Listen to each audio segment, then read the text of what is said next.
কুষ্টিয়ায় প্রমত্তা পদ্মার নৌপথ এখন আতঙ্কের আরেক নাম। নদীর বুকে গড়ে উঠেছে অপরাধের সাম্রাজ্য। সন্ত্রাসীদের চাঁদাবাজি আর অস্ত্রের ঝনঝনানিতে নদীপথ হয়ে উঠেছে অনিরাপদ।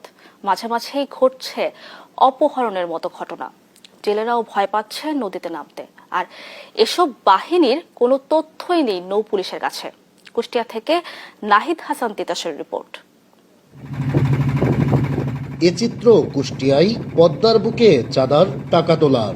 এভাবেই নদীপথে চলাচলকারী প্রায় প্রতিটি নৌযান থেকেই অবৈধভাবে চাঁদা তুলছেন অস্ত্রধারী সন্ত্রাসী বাহিনীগুলো। টাকা না দিলে নির্যাতনের শিকার হতে হয় মাঝিদের। ফলে নদীপথ হয়ে উঠেছে চলাচলকারীদের কাছে আতঙ্ক আর অনিরাপদ রুট। আমাদেরকে স্পিড বোর্ডলে তেরে ধরে বিভিন্ন কথা অস্ত্র দেখায়, গুলি করে। আমরা চাঁদা দিয়ে আমাদেরকে বাড়াতে হয় এখান থেকে।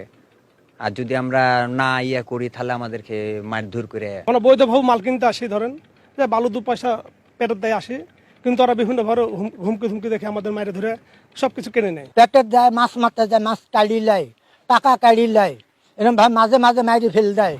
শুধু তাই নয়, সন্ত্রাসী বাহিনীগুলোর হাত থেকে রক্ষা পায়নি সরকারের কাছ থেকে নদীপথ ইজারা নেওয়া ঠিকাদাররাও। তাদেরকেও দেয়া হয় হুমকি। ওরা যখন আমাকে ডাকে, আমাদেরকে দুজনকে ডাকার পরে ওনাদের কাছে দেখা যাচ্ছে অনেক কিছুই ছিল আমরা দেখতে পারি না, তবে আমাদের চোখটা ওরা বেঁধে ফেলে অনেক কথাবার্তা বলে তারপরকে বলে যে তোমরা আর ভাষণ তুলতে আসবে না। আমি টাকা দিয়ে নিয়ে আসছি, অনেক ধরনের হুমকি ধামকি বিভিন্ন নাম্বার থেকে দিয়ে আসছে। আমার কাছে নাম্বারগুলো আছে, বিভিন্ন সন্ত্রাসী দিয়ে। উনিরা বলছে যে এরকম ব্যাপার, আজকের থেকে আমরা টাকা তুলবো, যদি এখানে আপনার কোনো টাকা ওঠে তাহলে আপনার লোক কিন্তু একটাও ফেরত যাবে না।